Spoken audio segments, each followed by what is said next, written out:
Hi everybody, I'm here reporting on last night's horror show at Ibrox when Bruges thrashed us 3-1 and ended our Champions League qualifying hopes. Actually, I'll take this horror mask off, but be prepared, it's even worse underneath this. Where do I start? Our dud manager picked the wrong team again.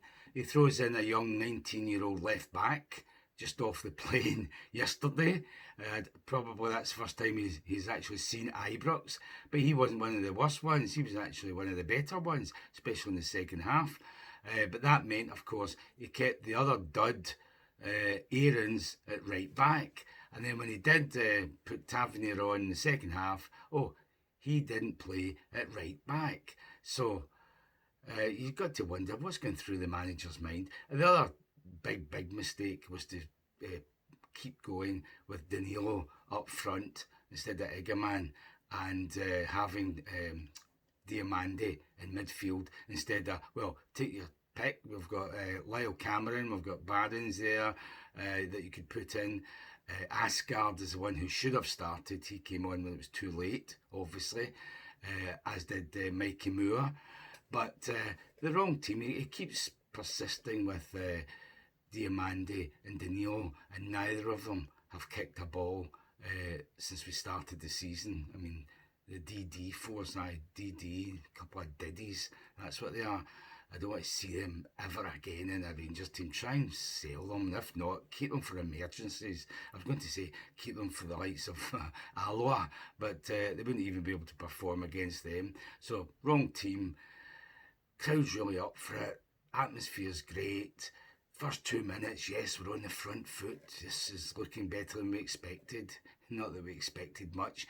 And then one attack, Danilo shoots, half-hearted kind of shot, bounces off the Bruges defender, goes straight to another Bruges player, and he instantly, without even hesitating, just chips it up the middle of the park. No danger. Except Giga and the guy who's going to score, they're in just slightly in the Bruges half in the centre circle when the ball's coming through. It should be an easy task for Giga just to pass it back to the goalkeeper or boot out a play.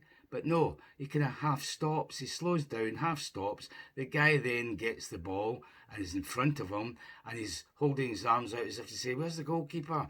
Well, the goalkeeper's where he should be. He shouldn't be near the halfway line. So he's expecting the goal to come and boot the ball away because he's given up, and then he belatedly decides he better chase the guy. Suter's going the other direction, so he's no use.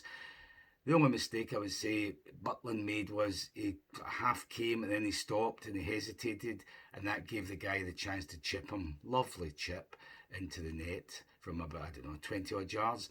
But at least Butland could have come out, kept going, made him have to make up his mind, maybe even tackle him, you never know, but to just be caught in no man's land was asking for it, and we could only hope that the guy made a mess of the chip, and of course he didn't.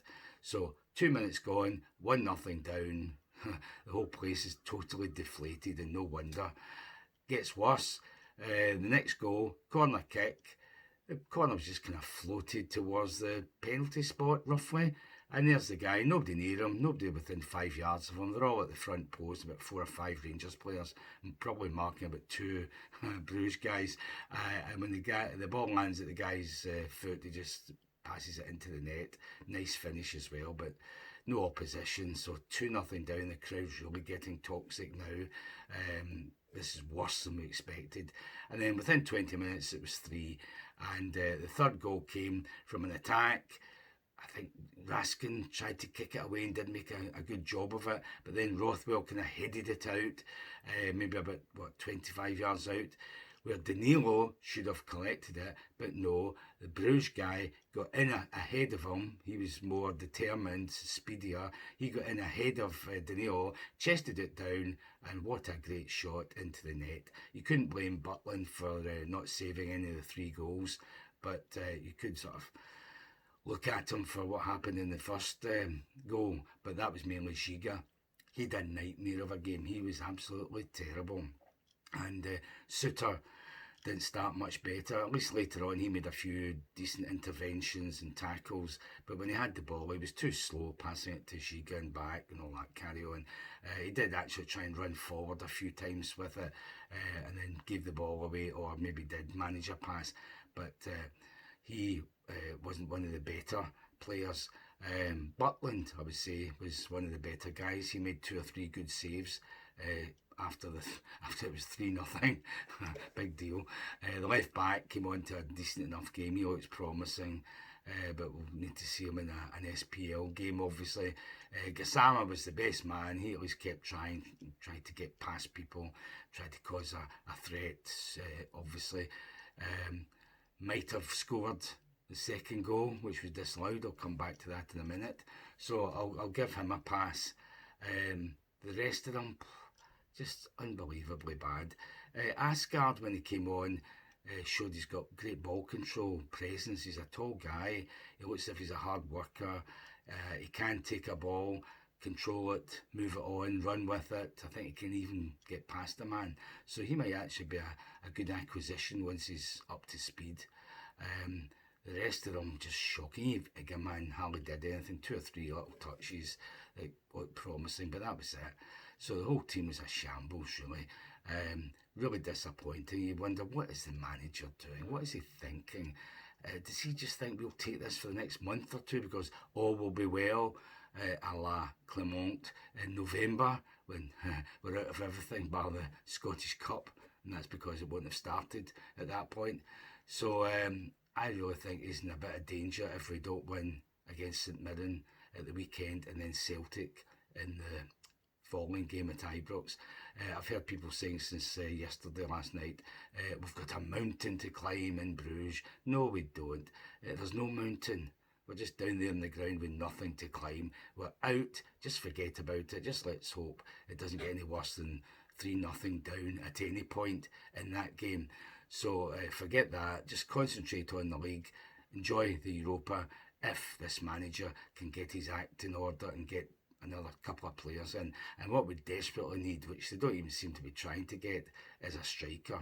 Probably 2 strikers, especially if we can sell Igaman and Drossers.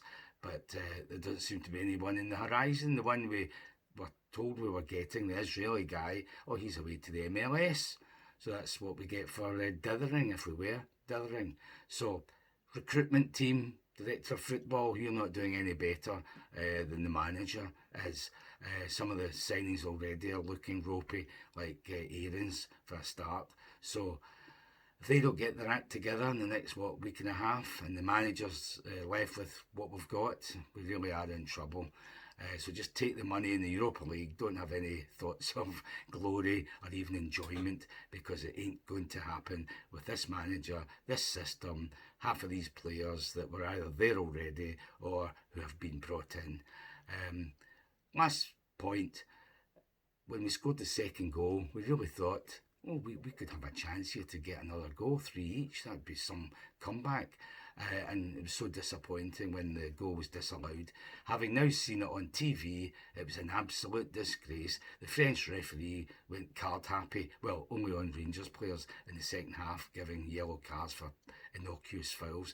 But that was his shining glory when he went to the screen on the recommendation of VAR and disallowed that goal. Having seen it now on TV, when it comes into the goal line practically, there's a bit of a scramble, and when you look at it, the goal is just about to put his 2 hands on top of the ball when Gassama just prods it gently into the net. He didn't take a wild swipe at it, he didn't touch the goalkeeper's hands, he just prodded the ball into the net at the same time as the goalie's 2 hands were on top of the ball.